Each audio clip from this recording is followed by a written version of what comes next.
I am a news anchor at WFTV Channel 9 here in Orlando. I anchor the news at noon and 4 p.m. I remember the exact date. It was February 23rd, 2004, and I went in for what was supposed to be a routine mammogram, which ended up having to have an ultrasound. After the ultrasound, a biopsy, all in the same day. So I was diagnosed with stage 2 breast cancer.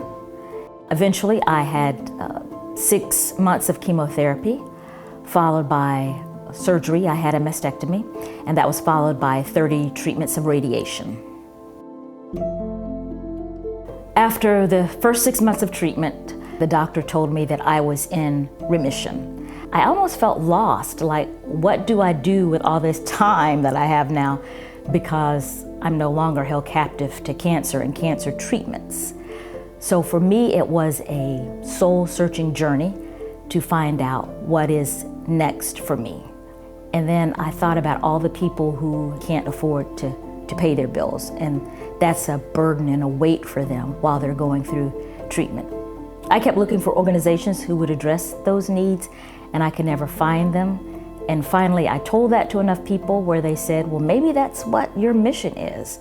You keep looking for an organization, why don't you do it? And enough people said that to me till finally I was like, okay, I get it. Maybe that is part of my mission.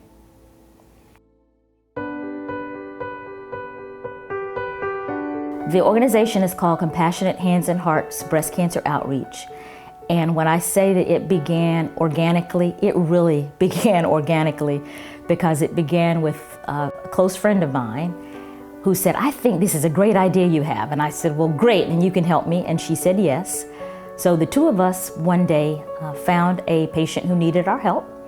And so we picked her up at home and took her to chemotherapy, because she had been taking the bus there to chemo, and she would have to take the bus home from chemotherapy because she did not have transportation.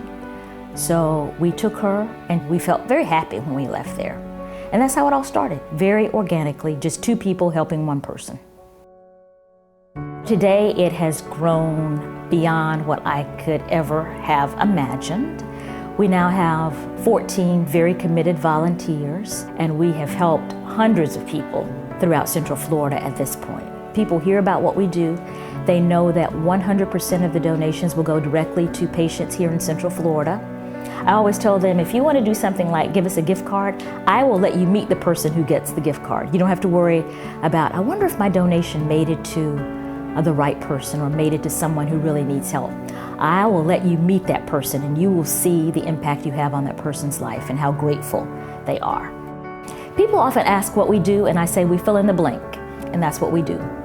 It's whatever a patient needs. We help them financially, but sometimes people need what we call in-kind services. Maybe you need somebody to cut the lawn for you, or help with the laundry, or help with grocery shopping, or transportation.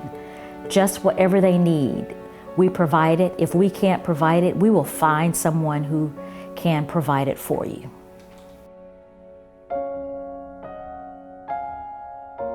Early detection is one of my main focuses in life at this point, which is why I work with the hospitals and doctors' offices. I didn't have any symptoms. I felt perfectly fine. I had a case where by the time I had symptoms, it may have been too late to treat me. So when you hear a doctor tell you that, that gives you pause. And that's why I tell my story to people. Early detection saved my life. I recognize that, and I will tell that to anybody who will listen. My name is Vanessa Echols. I'm a news anchor, a cancer survivor, and a cancer fighter.